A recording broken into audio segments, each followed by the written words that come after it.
It's Fan Fiction Friday. Let's see what Mariners trades you cooked up. Colby, hit it.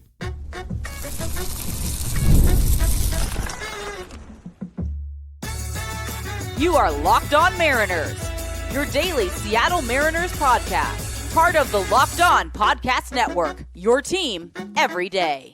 Ahoy, sailors. It is Friday, February 21st, 2025. This is Tidy Gonzalez and Colby Patnode for the Locked On Mariners podcast, part of the Locked On Podcast Network, your team every day. It is Fan Fiction Friday, the show where you submit your Mariners trade ideas, and we grade them on the 20/80 scale based on things like creativity, uniqueness, and viability. Before we get into your trades, quick shout out to our title sponsor today, FanDuel. Right now, new FanDuel customers can get $150 in bonus bets if your first $5 bet wins. Download the app or head to FanDuel.com to get started. And of course, as always, if you want to hear from me and Colby even more and help support the show, you can check out our Patreon. All you have to do to check that out is click the link in the description of this episode. So kicking us off here on Fan Fiction Friday is Go M's. Who has a deal with the Red Sox, David Hamilton for Dom Canzone and Michael Morales. Yeah, so we talked a lot about the Red Sox. What was it this week? Beginning of the week, Monday? Or was it last week? Whatever. It was Monday. Right. Rafael Devers isn't happy, right? Yeah. That he is being forced to move off a third. We don't know if that's actually what's going to happen yet. But he's already said he's not going to be a DH. He's not going to be a first baseman. He's going to be a third baseman. So that might mean one of the Red Sox, second basemen are available. And Hamilton is a guy who performed a little bit at the big leagues last year. It wasn't amazing or anything like that, but he has some versatility. He can steal some bags. He's really fast. Hits a little bit. So, yeah, I think the idea between Hamilton is like, you have kind of another option to throw at second base, but ultimately he's kind of Dylan Moore light, not as much power, but that's the idea. And Hamilton is making league minimum for the next couple of years, whereas Moore is in the last year of his contract. I would say it's unlikely that he is back next year with the Mariners at an elevated salary. I think they probably would only like to pay him $3 or $4 million, and I think somebody will give him a little bit more than that. So, yeah, is Hamilton a good target to replace Moore, beyond this year? Sure. Canzone, I don't think does anything for the Red Sox. I think he is the wrong player to throw in here. Morales for Hamilton. I think Morales is a good secondary piece, but if you want to throw in a major leaguer here for the Red Sox, which they're probably going to want, probably should be one of the bullpen arms. Does Trent Thornton and Michael Morales get it done? Do you have to do something better than that? Do they like Bizarro more, who's already been in that organization? Mm-hmm. Yeah, I think Santos is a bit too much to give up for Hamilton this offseason or this Would season. You do Snyder? No. That relies upon the Red Sox buying into what Snyder did this year or last year. No, because I just feel like for 1 year, I would rather take the shot on Ryan Bliss than David Hamilton. And then this winter I can reassess, because I'll also have Cole Young information that I don't have right now.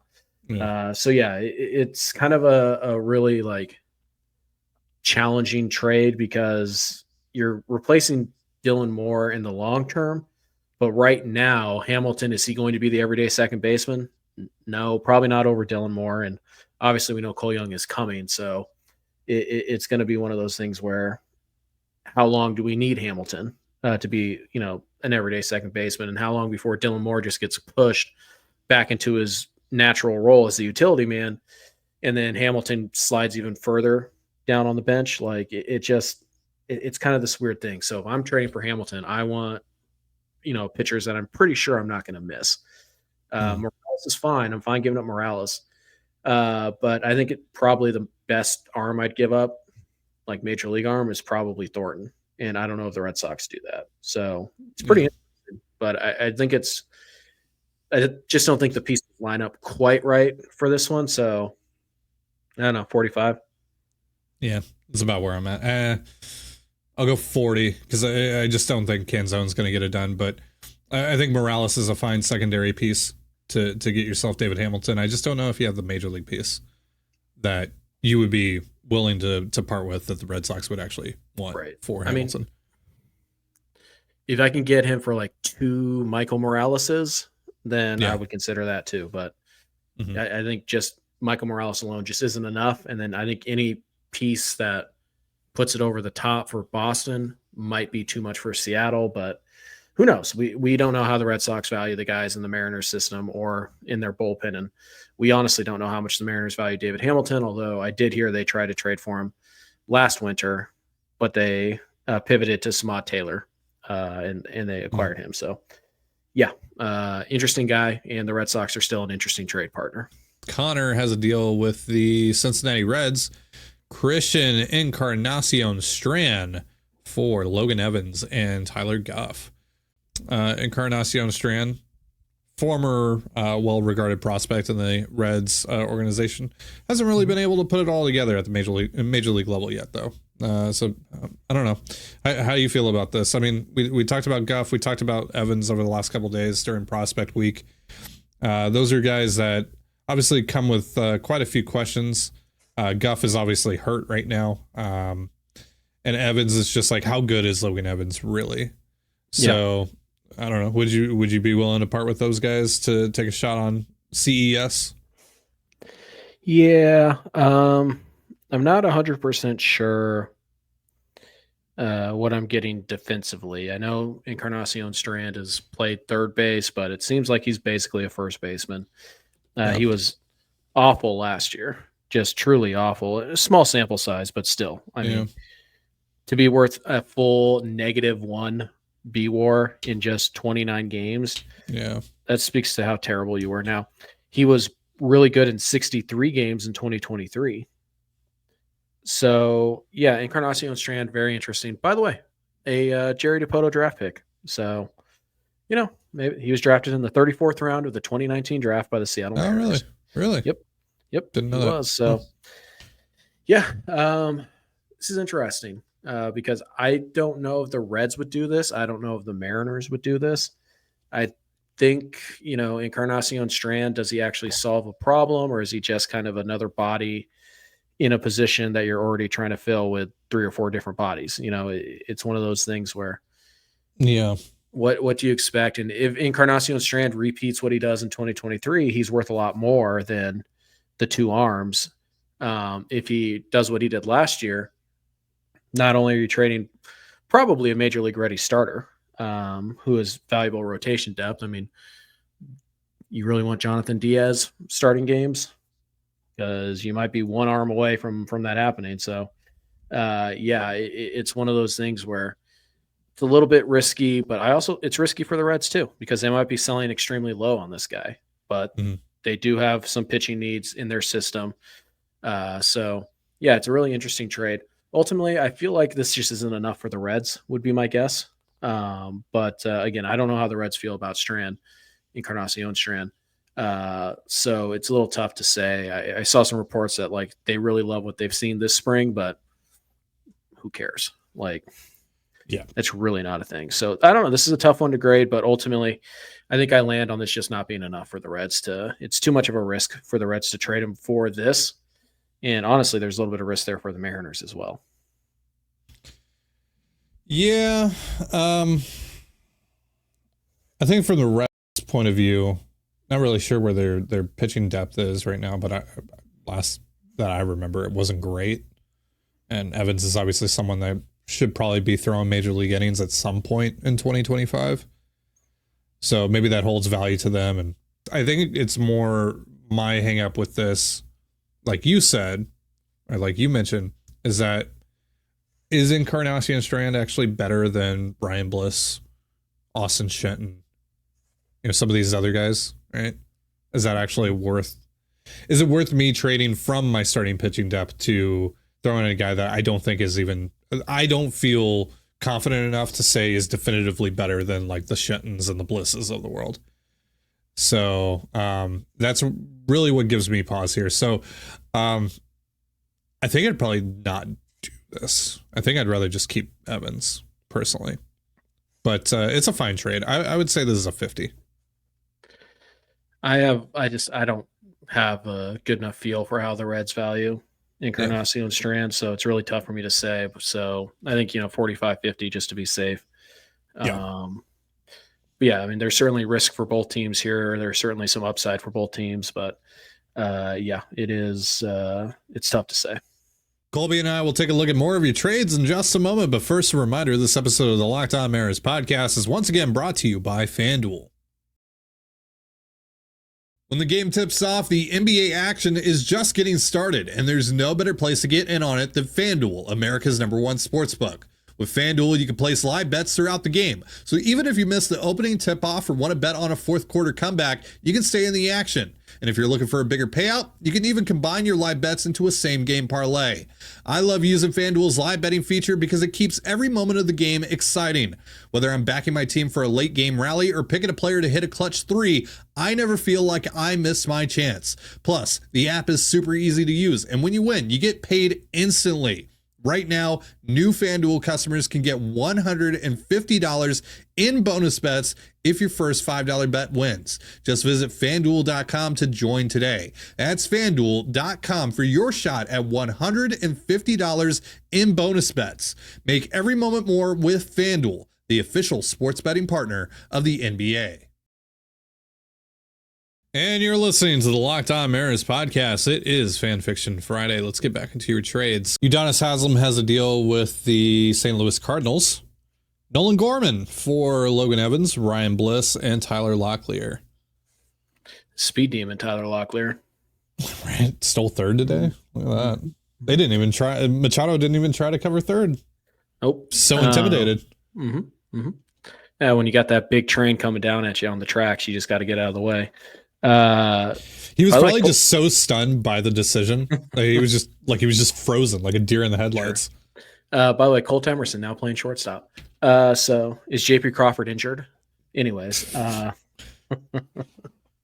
is the season. Shortstop controversy. Yeah, exactly. Can he crack? I can't wait for him to hit a double later in this game. Oh yeah. But anyways, sorry, I forgot what the trade was again. It was Gorman for Locklear, Bliss, and someone else. Yeah, I don't think the Cardinals are ready to give up on Gorman if this is the best they can get. It was Evans, Bliss, and Locklear. Yeah, I agree with that. And also, I'm not a big Nolan Gorman guy. The dude struck out 38% of the time this year in 107 games, by the way. Yeah. It's not a small sample size. It's not like, Tyler Locklear striking out 40% in like 16 games, right? Yeah, he really can't play third base or second base either. He's really a first base only, and you're just... Yeah, when people were pounding the table for him last offseason, and people were saying like, yeah, I would trade Bryce Miller and Brian Wu or Brian Wu for Nolan Gorman. I did not understand that at all. Yeah, I mean, Gorman is interesting, sure. Yeah.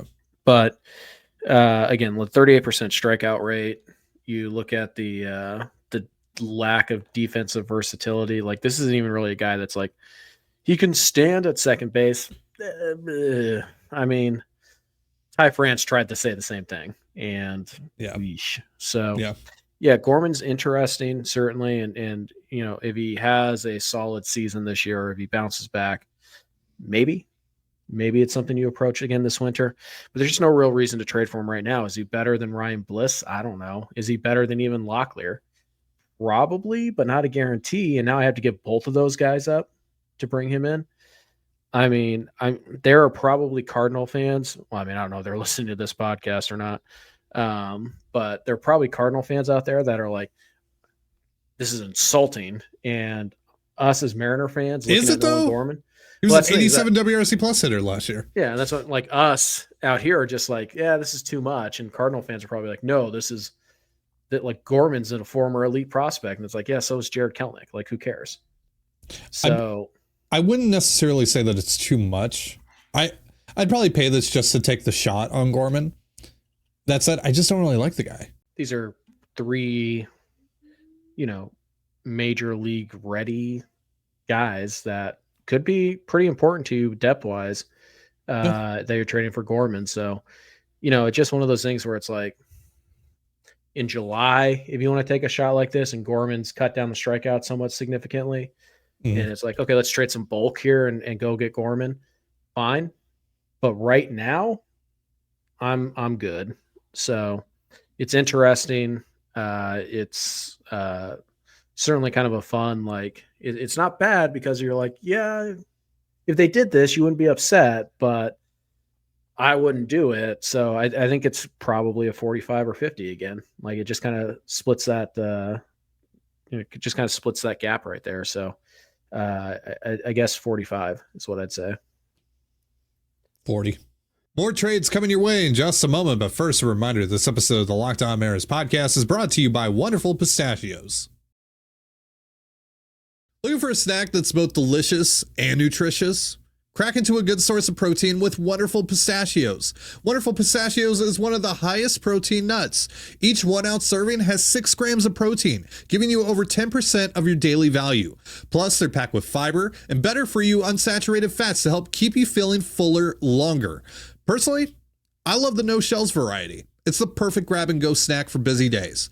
Whether I'm snacking at my desk or on a road trip or just need a quick protein boost, they're always my go-to. And if you love cracking open every shell for that satisfying crunch, the in-shell options are a classic favorite. Get snackin' and get crackin' with a snack that packs a protein punch. Visit wonderfulpistachios.com to learn more. You're listening to the Locked On Mariners podcast. It is Fan Fiction Friday. We got a couple more trades to go over. This one comes from the Heat Miser. 1-for-1 deal. Angels get Brian Wu. Mariners get Zach Neto. Who says no first? Me. I say no first. Yeah. I think it deserves a little more conversation than that, but Nope. Yeah. Yeah. If Zach Neto played for like the Braves, Ty, would you feel differently? Maybe. Yeah, okay. Because you know Zach Neto was a 5-win player last year, right? 3.5 by Fangraphs. Okay, so about a 4-win player, split the difference. Yeah, he hit 23 home runs, stole 30 bags, played above average defense. Scrub. You get him for 5 years, just like Scrub. Yeah. Okay. Does it have to anything to do with the halo that is on his hat? Maybe. I mean, really the question is, how much do you hate Brian Wu and how much do you want to ruin his career? Because that's what going to the Angels will do for Brian Wu. Yeah, that is very on the nose, sending Brian Wu to Anaheim. Right. Now, on the plus side, you sabotage the Angels, or you just allow them to sabotage themselves. So, you kind of screw Brian Wu, but you also screw the Angels at the same time. So, it's yeah. In all seriousness, I think this is a deal that you have to do for the Mariners. Yeah, I don't think the Angels would take it. They might. They might. The Angels. Yeah, they might, but I don't think they would. Yeah. I think they'd probably look at like, I think we can develop a Brian Wu, and it's like you literally haven't once in like 20 years, but sure. Yeah. You're delusional.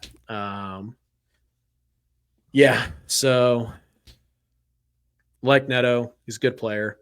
Yeah. I really don't care about trading in division like Ty does, but I do care about screwing. It's not just about. It's not about that. It's just you, Angels. Yeah, gross. I know. Like, am I willing to sabotage Brian Wu's career to get Zach Neto? Yes, I am. Painfully, but I'll get over it pretty quick. Sure. So yeah, like in a vacuum, yes, but when you factor in like who replaces Wu and Neto, you still have to do this. You have to do this. I think you. Yeah. So yeah. I think the Angels say no, but the Angels are kind of like the Rockies, where it's like, yeah, I mean, like a good smart team probably says no, but So yeah. I'm gonna go 60 on this. I like this deal a lot. You like this? It's fun. Yeah. I'll go 55. Fun. It's certainly interesting. It's fun. Yeah, I don't think it scores very high on the realism scale. But this is when we talk about like, hey, what would it take for you guys to trade Brian Wu? Something like this. This is the type of player I'm talking about. When you're like, who would you trade Wu or Miller for? This, like for a 30-year-old with 3 years of club control making $18 million a year? No. For Zach Neto. Yeah. For Lawrence Butler, like, we can have conversations about guys like that. So Did the Beller extension happen yet? not yet. Oh, No. okay.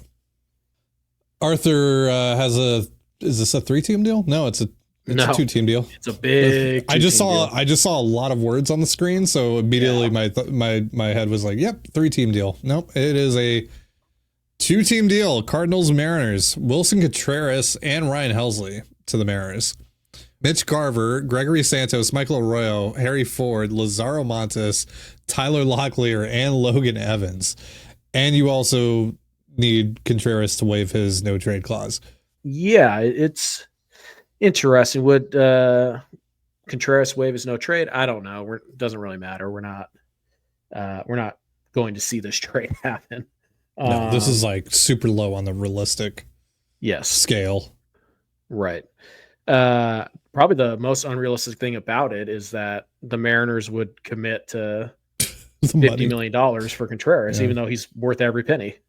Yeah. So, yeah. Valuation, like you're replacing. So basically, Contreras is Garver's replacement on the major league roster, which means maybe Contreras still has to catch a little bit, but still mostly first base DH.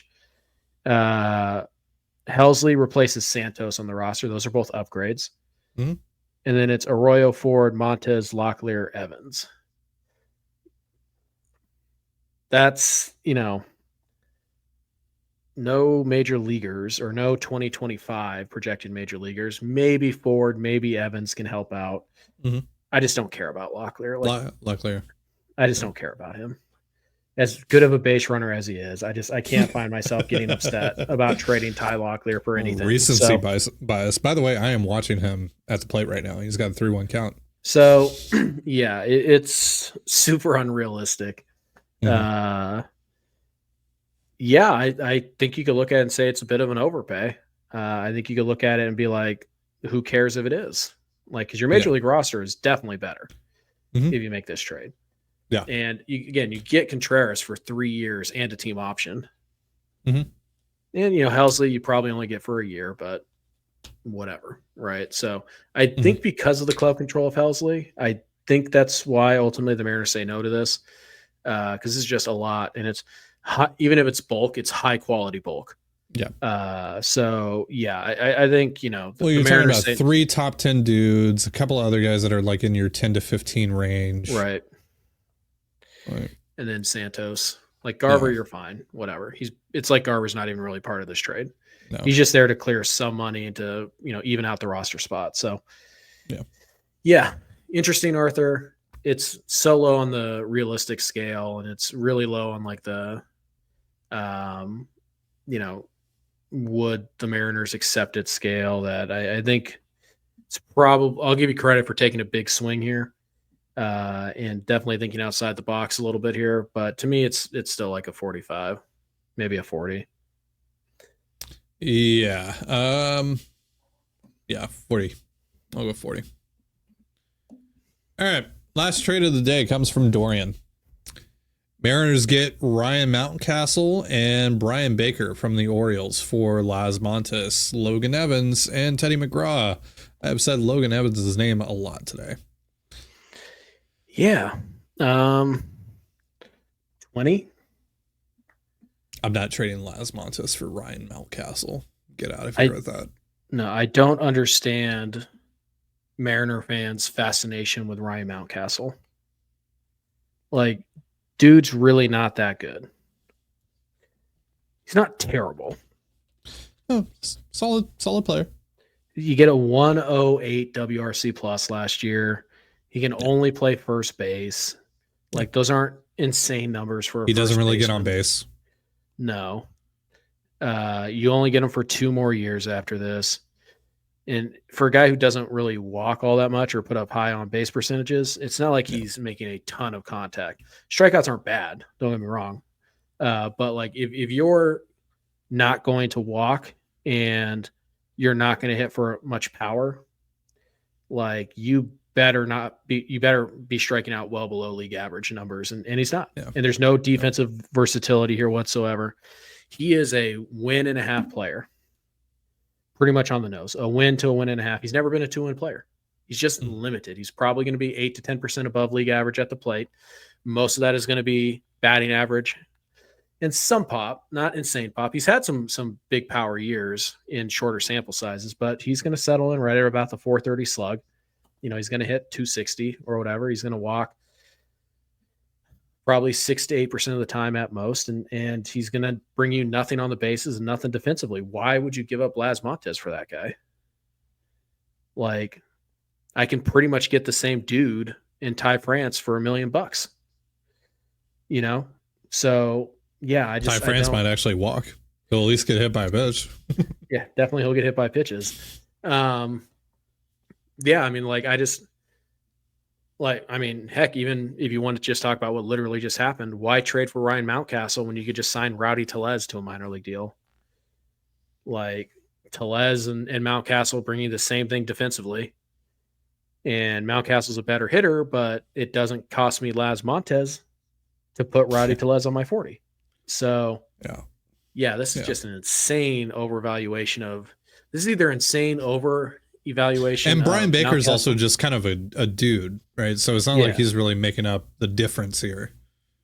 No, so, this is like – and by the way, it's not just Montes that I'm trading here. I'm also having to trade Evans and McGraw on top of that, which we can have a discussion about just how good those guys actually are, but still. I would trade Evans for Mountcastle, but I wouldn't trade much more than that. So why would I give up Laz for, like, if this was Cano out of that bullpen, like, okay, maybe, but even then, Cano's was not as good as he was the year before, and there's some real question marks there. So, yeah, this is either insane overvaluation of Mountcastle or insane undervaluation of Laz Montes. Like, if the Orioles want Laz Montes, I'm at least getting Heston Kierstad plus back for that guy. Yeah. Like, I need somebody who can help me in more ways than just being Donovan Solano. He's basically Donovan Solano. Would you trade Laz Montes for Donovan Solano? No. So, yeah, this is just, poor valuation of I'm going to guess this is overvaluation of Ryan Mountcastle and how valuable he is. He's not. Yeah. He's a fine player. Yeah. This is a legitimate 20. Like, I'm not even trying to mess around here. If the Mariners made this trade, I would be furious. Yeah. Yeah. So for that reason, I think it's 2025. It's just, again, man, it's like, I wouldn't love them trading Logan Evans for Mountcastle straight up. I would understand it, but I'd be like, So Laz and McGraw on top of that? No. Yeah. Unless Brian Baker's like the best reliever I've never heard of.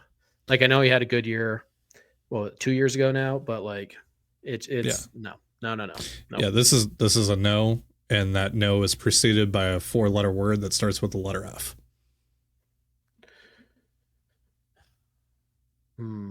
Funk. Yeah. You got it. Yes. All right. Full no. Yeah. Full no. Foul no. Yeah. Fun with 2 N's no. Now you're reaching a little bit. F is for friends who do stuff together. U is for you and me. We can only do 10 seconds. N is for no survivors when you plankton. All right. Now we're going to be demonetized, and you're going to have to explain it to the higher ups. Right.